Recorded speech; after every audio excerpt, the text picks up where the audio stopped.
Hi, my name is Greg Howe, and I'm an instructor of culinary at the Humber College Institute of Technology and Advanced Learning. And today we're going to be doing a dish called maple pommery salmon with quinoa and bok choy. And I'm going to go through the different steps of making that, right, the dish. But first, I thought I'd just chat a little bit about what I do and my career I've chosen, right? So I went to Humber. I took the 2-year culinary management program here a few moons ago, so some time ago. And I went out into the world and I worked, and I eventually had my own business. And at some point decided that I wanted to come back and teach. Here I am. I've been teaching here for about 10 years. And I'm passing on my knowledge to young students and younger people. And I also want to talk a little bit about what you can do if this field interests you, right? So if you're in high school and your high school has a kitchen or a culinary program, you could be eligible to enroll in what's called OYAP, the Ontario Youth Apprenticeship Program. We have many students that come through that program, and it's an excellent program, and it allows students to start cooking in high school as opposed to coming to college and starting. If your school does not have that program, that's okay. If you're still interested, you could become what's called an apprentice, which would mean that you would get a job at a hotel or restaurant or some sort of venue that makes food, right? With a certified chef. And you would apply to the Ministry of Trades to become an apprentice. And if you're approved, you would come to school for a couple of days a week, Humber or whatever school you choose, and then you would work at your job the remaining part of the week, right? Until after a year, you've finished what you need for your level 1 apprenticeship, and you work some more and eventually get what's called a red seal. A red seal is called technically a certificate of qualification, and it's very similar to what a plumber has to get to be a plumber, or a welder, or a pipe fitter, or an HVAC person, right? We are a trade, right? Cooks and chefs, we're part of a trade, just like a plumber, right? And so we get what's called a red seal, and after you've worked enough, you can go and write that test. The other programs we have at Humber is a 1-year culinary skills program, and as well as a 2-year culinary management program. We also have baking and pastry arts here as well. There's 2-year programs for that, and some specialty programs if you're interested in baking. Humber also has a program where you can do both programs, which would normally take 4 years, in 3. So if you did culinary management for 2 years and wanted to move into baking, instead of spending 2 years getting the baking and pastry arts management diploma, you would only have to spend 1 year because there's some duplication in some of the courses. Some other things about cooking. I've had students that I've taught in the past that don't really think being a chef's for them. And that's okay. But I tell them, don't be upset and think you've wasted your time, because you've learned a skill, a life skill, cooking, right? It's a life skill that everybody should know how to do, right? Everybody should know how to cook, and unfortunately, not everybody does. Anyway, that said, I'm going to start cooking, and at the end, when I've plated the dish, we'll take questions from you, and you can ask me anything. Okay, so let's get started. First thing I'm going to do is make some quinoa. Now, quinoa is an ancient grain. It's kind of round, right? But it's been around for thousands of years. People have been eating it, yes, for thousands of years. So first thing I'm going to do is rinse it.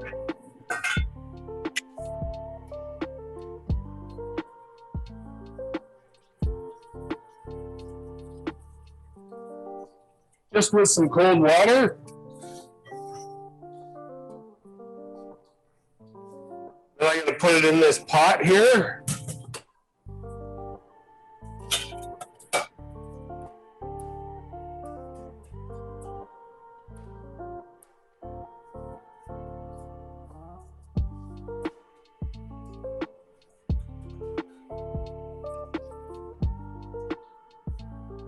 I'm going to add some water, which I've pre-measured. And if you're following at home, I think it says 480 mils of water, which is also, if you have a scale, is also 480 grams, right? 1 milliliter of water actually weighs 1 gram. So the other thing I'm going to do is, you'll see in the recipe, it says, the recipe calls for a teaspoon of kosher salt, but for the first part, when I'm bringing this to a boil, I'm going to add a half of the teaspoon of salt to the water, okay? And I'm going to let that come to a boil on my magnetic induction cooktop here, which actually doesn't heat the surface. It heats the metal that you put on it, and it has to be magnetic, the metal, right? So I'm going to let that come to a boil. I'm going to pull my salmon out, which I've already portioned and butchered, right? I'm going to pull the salmon out, and we're just going to let this come to a boil.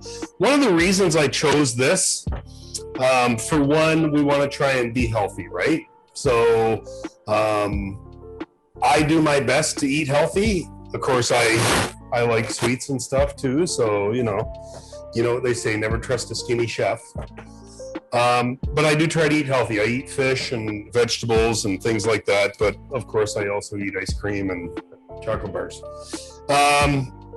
But the reason I chose this dish is because on a personal level, when I was getting my kids to eat the food that I ate, I made this particular dish of salmon to introduce them to salmon, right? Maple Pommery salmon. The maple is basically like sugar, right? Maple syrup is, almost entirely sugar. There's water and sugar in it, right? And so putting the maple syrup on it adds this element of sweetness, which kids tend to like. I don't know. When I was a kid, I liked sweet stuff. I'm not a kid anymore. I still like sweet stuff. So my experience is that this dish is a great introduction to salmon. All three of my kids have had this particular dish, and aside from one daughter that's now decided she's vegan forever, the other two still eat salmon, not necessarily like this. They'll eat it poached, grilled, barbecued, whatever, right? They'll eat it every which way. So it's a great way to introduce anybody, but particularly younger people or kids or children, to salmon. Now you can see this is at a rolling boil, right? It's boiling quite well. So I'm just going to turn the heat down to a simmer, and I'm going to be careful not to burn myself. And I'm going to put this foil on, save a lid. I don't have a lid for it. So I'm going to turn it right down. I'm going to simmer it. And because the pan's hot, I'm just going to crimp the foil here so that it's nice and tight. I don't really want any steam getting out, right? That's the reason we put a lid on something. I don't want any steam coming out. What I want is I want all the water, all the moisture to stay in the pot and get absorbed by the quinoa, right? That's how it cooks. So I'm going to let that go. I'm going to set my timer for 10 minutes. Start, and when that goes off, we're ready, right? Next part. I have my salmon here. I'm going to make the glaze, okay? So I have my maple syrup here, and in the recipe you'll see, I think it says 20 milliliters. Yeah, 20 milliliters. Well, not everybody has measuring spoons and whatnot, but everyone has, a little metal teaspoon or even a plastic one like this. Well, a little teaspoon like this holds about 5 milliliters. So if I want 20, I'll just put 4 of them in. There's 4. But I do have an extra piece of salmon, so I'm going to put 1 extra scoop there. Right? I know your recipe calls for 4 pieces. When I butchered it, I had an extra piece. And then I'm going to put in basically the same, number of teaspoons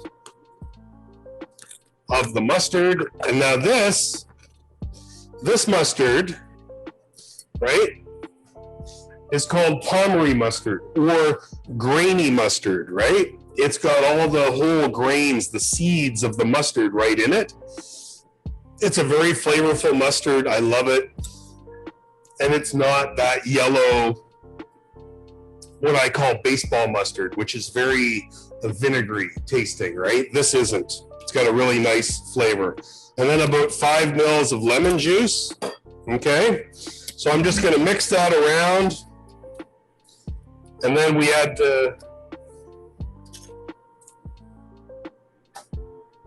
we're gonna add, this is roughly a tablespoon, which is roughly 15 grams of butter. I have my butter already melted. I'm gonna be using the butter for the bok choy as well. So I'm just gonna stir this around, right? So I'm gonna stir that around. And now it's ready to go, okay? I'm gonna move this pot to the back, make sure the heat's still on. And I'm gonna put this one here, and I'm gonna get it heated up. Okay, right here. Gonna get it heated up because now I'm going to actually cook the salmon. So, a couple of things about, you can see that's puffing up there, eh? Couple of things about cooking fish, meat, anything really. Before I put it into the pan, right, I want to season this a little. So a little bit of salt. This is kosher salt. It's a coarse kosher salt. Personally, actually, I can show you the difference. I'm going to get some regular table salt that everybody's familiar with.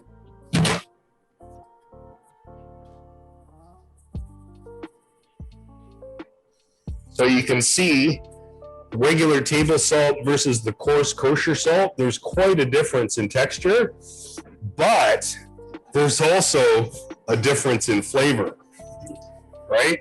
Kosher salt has more of a mellow flavor.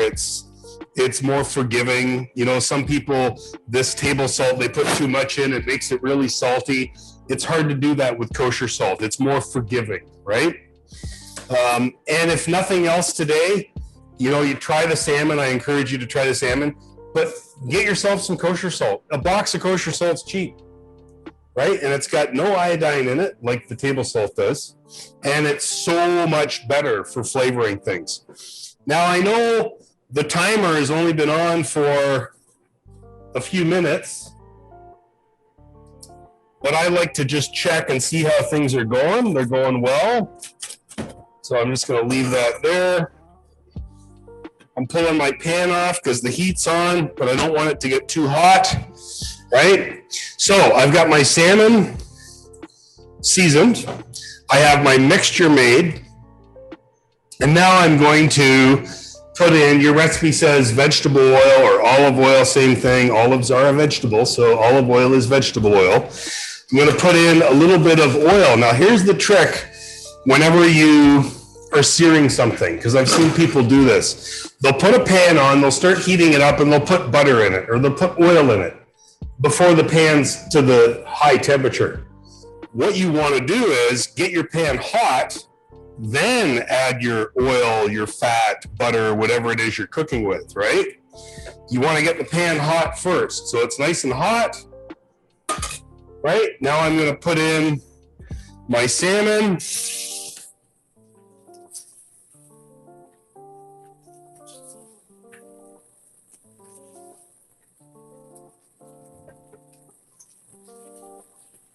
I'm going to quickly wash my hands.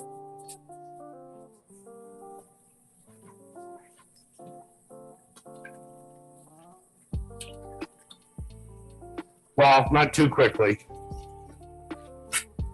The other thing I want to do here is I want to season the bottom side, right?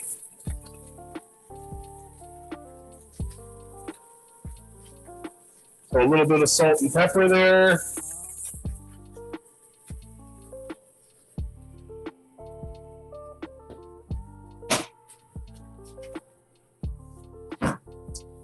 Now, one of the things that people do when they're cooking meats or fish, one of the mistakes that I've noticed, and students do this sometimes, is the meat's in there and they start fiddling with it. They start trying to, scrape it and turn it, and it sticks to the pan.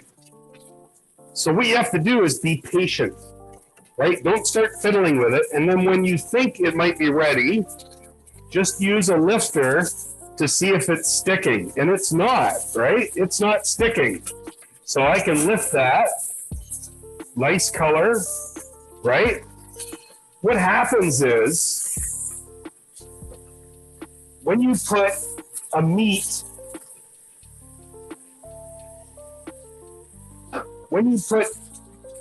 into a pan with some oil, initially the meat will stick to the surface of the metal. It'll stick to the pan. But after a couple of minutes, as it heats up, it'll create a crust, right? This sort of crust here. It creates a crust and separates away from the pan, right? Meaning it won't stick. So you have to be patient, right? And make sure your salmon doesn't stick just by leaving it alone for a bit. Okay, so it's basically ready to go in the oven.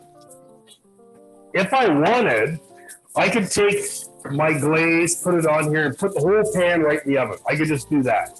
But I'm going to use this pan here, and I'm going to put the salmon on the pan, and I'm going to put this pan in the oven. Okay?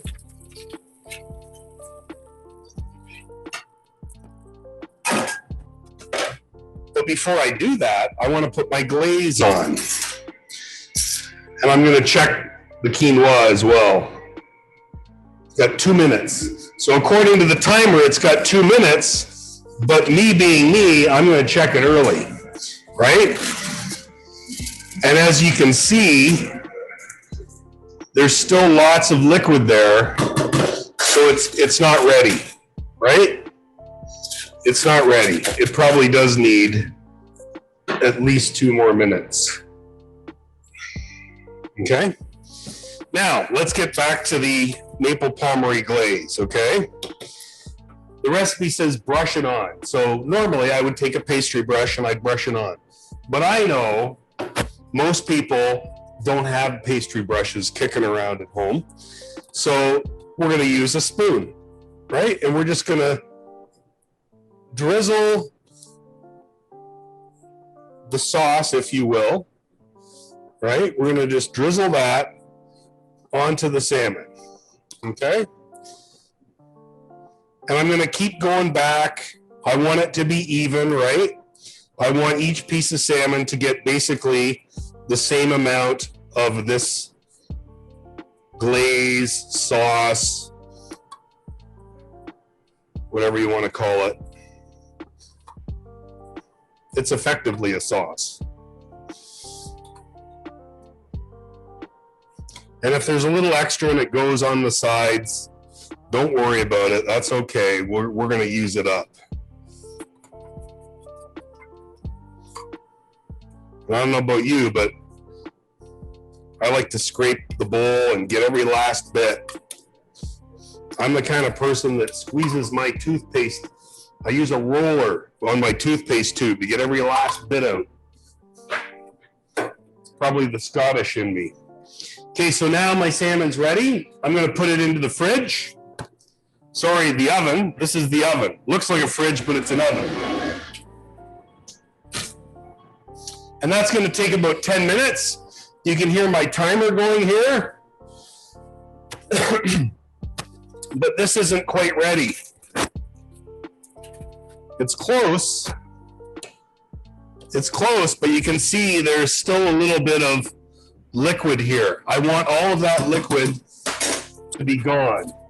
So even though the recipe, here's the thing about recipes, right? Even though the recipe says 10 minutes, it might say approximately, about. It says about 10 minutes. That's the thing you have to remember when you're following recipes, right? Sometimes, depending on what cooktop you use, what kind of pan you have, what kind of oven you have, if you're baking banana bread and it says bake for 1 hour, well, in your oven, it might take 50 minutes, or it might take an hour and 10 minutes. right? And that's over time, you'll get to sort of a feel for what your oven's like and what adjustments you need to make, right? Students will ask me, Chef, how long do I cook the steak? Well, till it's done, of course, right? Which means don't be fooled by times, right? When you see recipes and there's times, don't necessarily trust them wholeheartedly. Stop a little early. So with my quinoa, at 8 minutes, I checked it. No, it needs more time. So at 10 minutes, I checked it. No, it needs more time. It's probably going to end up cooking for about 12 minutes, right? Because I'm not going to fully trust that it's only going to take 10 minutes because this is a different cooktop than you might have. This is a different pot, etc. Right? Next part, the bok choy. Now, some of the bok choy, I've already washed, rinsed, and got it ready here. Okay, but I've left some unwashed because I just wanted to talk a little bit about bok choy. This is actually called baby bok choy or Shanghai bok choy. Shanghai. And the interesting thing about this is that most of the flavor comes in the root end, the stem. Okay, so if I'm going to trim it, there's little bits of yellow. I'm going to get rid of that, right? The little bits of yellow. And sometimes I might trim a little bit of the stem part off, right?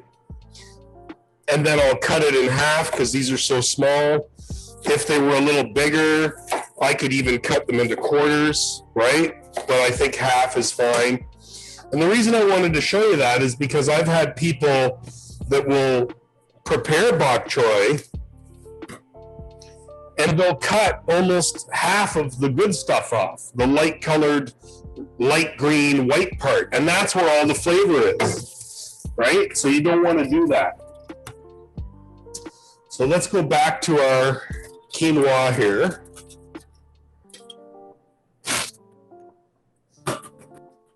Okay, so the quinoa is essentially done.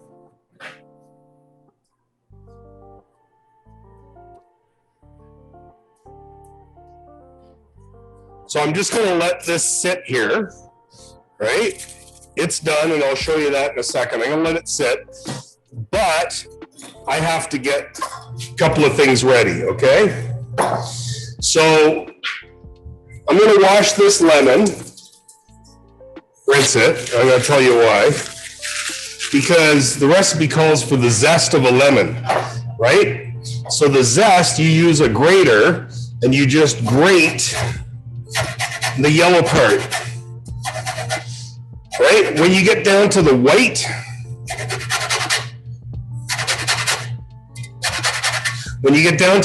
here, right? The white is called the pith, P-I-T-H, pith. And the old saying in the kitchen goes, don't grate the pith out of your lemons, you know? Right? So you don't want the pith in there. Anyway, I'm going to grate this.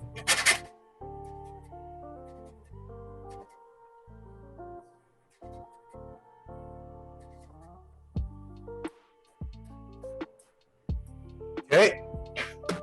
And then I'm going to get the juice of this lemon, right? And I'm just going to use this little sieve for the seeds.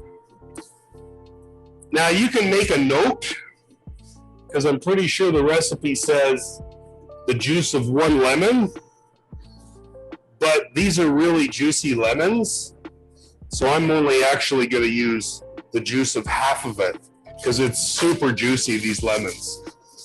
Okay, I don't want it to be too lemony. So now I'm going to take the lid off here.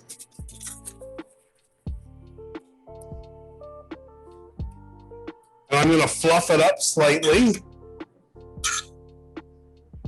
Yeah, I'm going to put it in this bowl. So you can see there's no water. Right? There's no sort of residual water. And then I'm hoping the camera can pick this up. You can see like little sort of sprouts, right? These little sprouts, the little sort of white sprouts here. So that's how you know quinoa is cooked, right? It starts off as sort of like a little round ball, a round grain. And as it absorbs moisture, the little sprout comes out, right? And you can see these little sprouts, right? Now, if you overcook quinoa, it will get mushy, and you don't want it mushy, okay? So let's put our lemon zest in there and our lemon juice. And we're putting in a little bit of olive oil, and then the rest of the salt, right? And a little bit of pepper. So a little bit of olive oil. It's 15 mils, isn't it? Right? The remaining salt, we needed a teaspoon in total. We put half a teaspoon in the first part. We'll put another half teaspoon in this part, right?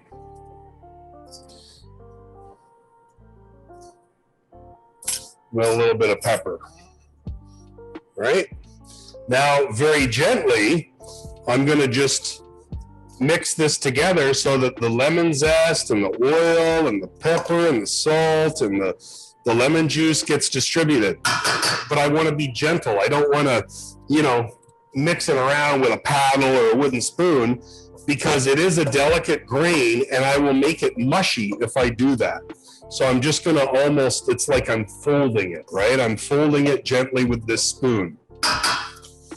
Okay? And then, of course, the best part to cooking and being a chef is this part. I have to test it, right? I have to taste it.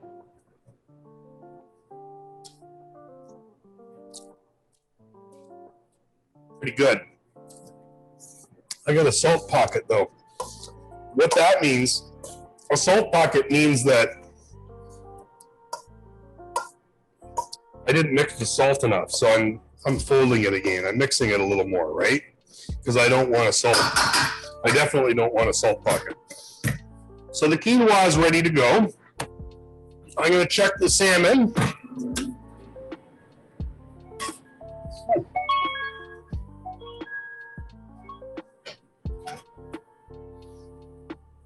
The salmon looks ready, but I'll show you something.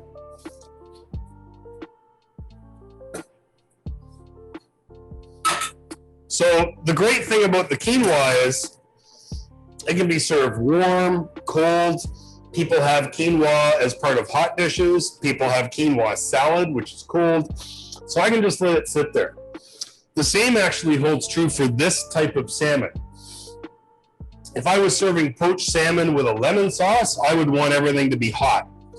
But this particular recipe, I can let this cool and serve it at room temperature. I can serve it hot. I can do whatever I want with it. It's that versatile, right?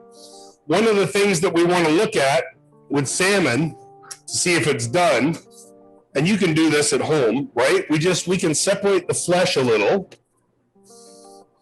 right? With a knife. I wouldn't do this if I was serving this to a customer. I just wanted to show you though what we're looking for. Can you see the sort of it's glistening there? Right? You can see it's glistening. It's nice and moist, right? Which is what we want, right? It doesn't have that sort of opaque look anymore, that raw salmon look, right? So it is cooked, but it's not dry, it's glistening. And the last thing you want to do with salmon is overcook it and have it become dry, okay? And then, remember I said it's okay if there's a little extra? Well, this here, right, I can take some of this extra here and I can just put it on top. Extra bonus, right? A little extra glaze. Okay, so the salmon's ready. Next thing is the bok choy. So I want to get a pan relatively hot. I have my butter ready. I have some garlic here and my salt and pepper. So I'm going to get this pan nice and hot, right? Now I'm going to put some butter in.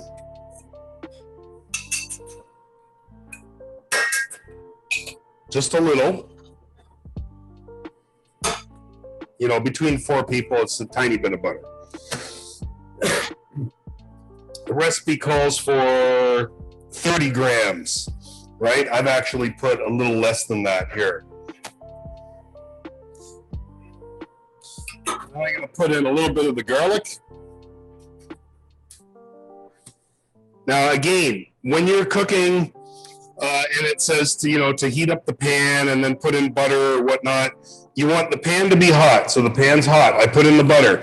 I let the butter get a little bit hot, and then I put the garlic in, right? A little bit of the garlic, but I don't want to just leave it there and let it cook forever, because garlic will burn. I just want it in there for a few seconds to let the aroma come out, and then I'm going to put in my bok choy, 1 layer, and I'm going to toss it, right? Add a little salt and pepper.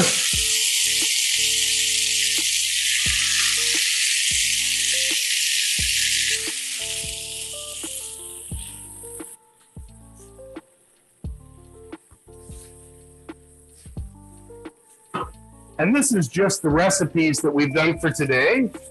If you were doing this at home and we didn't have the quinoa with lemon, hey, I got some lemon here. I could put lemon in there. No problem. But for this plate, I have a little bit of lemon here. I've got a little bit of lemon there. I don't want to put lemon here in the bok choy, because then everything would have lemon, right?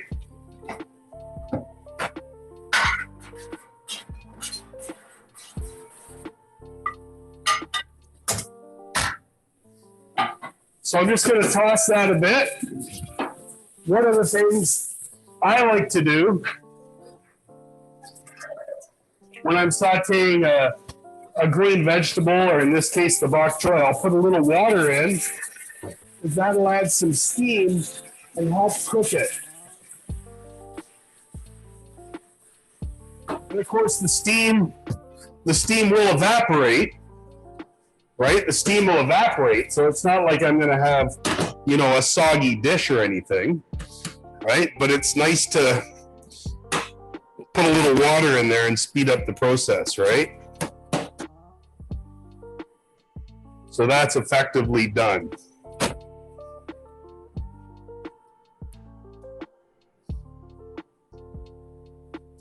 Effectively done. So before I plate it, before I serve it to my guests and all that jazz, right? What do? Well, I gave it another stir. I just want to make sure the salt's good and everything else is good.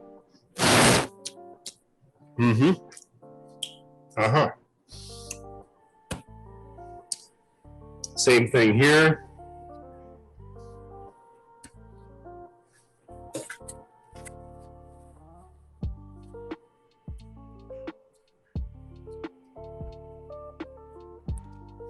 When you cook a vegetable like this, and if you've never had Shanghai choy or baby bok choy, if you've never had it, because I don't eat green vegetables. I don't eat vegetables. My son used to have a friend that would come by the house and would be like, "Yeah, I don't eat salad. I don't eat vegetables." I'm like, "Oh, well, you do here." And this is like one of the vegetables I remember serving him. And I remember his mom called me a few days later and said, "Oh my God, I have to thank you." For what? For getting my son to eat green vegetables. I'm like, okay, maybe it's just the vegetables you're picking, right? This is a delicious vegetable with a little bit of garlic. You can use olive oil, or in this case, we use butter, a little salt and pepper, right? Real simple. Let the vegetable speak for itself. It is delicious. So now we're going to plate it. So I'm going to take a little bit of the quinoa, just put it on the plate there, just like that, right? And I'm going to take A little bit of the bok choy. Well, a little bit is a relative term, right? We want a nice portion of vegetables. You know, one of the things that, you know, for me growing up, when I grew up, half my plate would be meat, the other half would be starch and veg or whatever. But now, according to the Canada Food Guide, half your plate should be, you know, vegetables. Maybe a little bit of grain, healthy grain, half vegetables, and a very little amount of protein, or in this case, fish, right? So we're going to take this, we're going to put it right like that, right? No fancy garnish or anything. That's it. That's all we need, right? There's our plate. There's our maple Pommery salmon with some quinoa with a little bit of lemon, and then some sauteed bok choy with a little bit of garlic. Okay, and that's it. So have a great day. Happy cooking. Maybe we'll see some of you here in the kitchens at Humber. Who knows?